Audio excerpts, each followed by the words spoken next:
This is the uncinate. The angle between the bulla and the uncinate, posteriorly and inferiorly, we have the maxillary sinus ostium. Similarly, superiorly and anteriorly, here we have the frontal sinus ostium.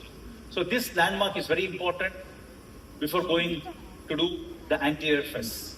And also this area is called the fontanel area. What is fontanel area? The area where there is loss of bone or there is no bone in that area. The nasal mucosa gets adhered to the maxillary sinus mucosa. The uncinate process divides this fontanel into anterior and posterior. What is anterior to that is the accessory osteums. And what is posterior to that is the true ostium. These anatomical findings you should know before venturing into the removal of the uncinate or whatever. And a small thing about the most important structure which should never be disturbed, should never be removed is the middle turbinate. This is the middle turbinate. This is the punctal head. This is the punctal neck. And a small thing between the bulla and the middle turbinate is called the punctal sinus. Somebody asks you what is the fourth sinus? Just say between the bulla and the middle turbinate you have a sinus called the punctal sinus. All of us know the middle turbinate has got three parts. The first part is the anterior-most part. This is the anterior-most part. This lies in the sagittal plane.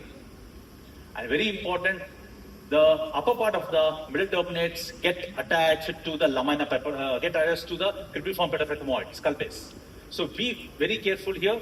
You're not supposed to destabilize or remove the middle turbinate. That's the first part. The first part is the anterior part. It lies in a sagittal orientation. The second part is the most important part for us is called the ground lamella. That lies in the coronal plane here. That lies in the coronal plane. And this is attached to the lamina papyracea here, laterally. And the last part is the posterior part that lies in the axial plane here. And this is attached to the perpendicular plate of the ethmoid. Okay, this is in short about the middle turbinate, and all of us know the middle turbinate acts as landmark for endoscopic sinus surgery. Never disturb this area. And to show where is the cribriform plate, this is the cribriform plate of ethmoid here. You can see here. This is the cribriform plate of ethmoid. The whole thing is cribriform and descends down like this into the sphenoid ostium. That's the anatomy before I go and do anterior fess.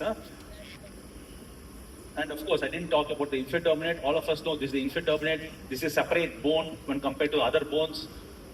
This is the middle turbinate, and this is superior turbinate. This is the inferior turbinate, and here we saw the Hasner's valve, and there's a lacrimal duct. Elevator. Chandrakiran, you can also show them the hiatus semilunaris and what is ethmoid infundibulum. So there are, yeah, this is the hiatus semilunaris. PGs will have a lot of confusion. What This is is the that? hiatus semilunaris, Yeah. inferioris and superioris. Inferior opening between the uncinate space between the uncinate and the bulla is hiatus semilunaris inferioris, and upper part is hiatus semilunaris superioris. Yes. And infundibulum is the space where we have the openings of the frontal anterethmoids and maxillary sinus ostium opening. First step in endoscopic sinus surgery, all of us know, and Prahlad sir will agree with me, for anterior skull base surgery is lateralize the inferior turbinate. Meaning you decongest the inferior turbinate so nicely so that you have nice space to the nasopharynx and the structure of interest. This is the structure of interest for Prahlad sir here and also for me here. So I lateralize the inferior turbinate after adequate decongestion.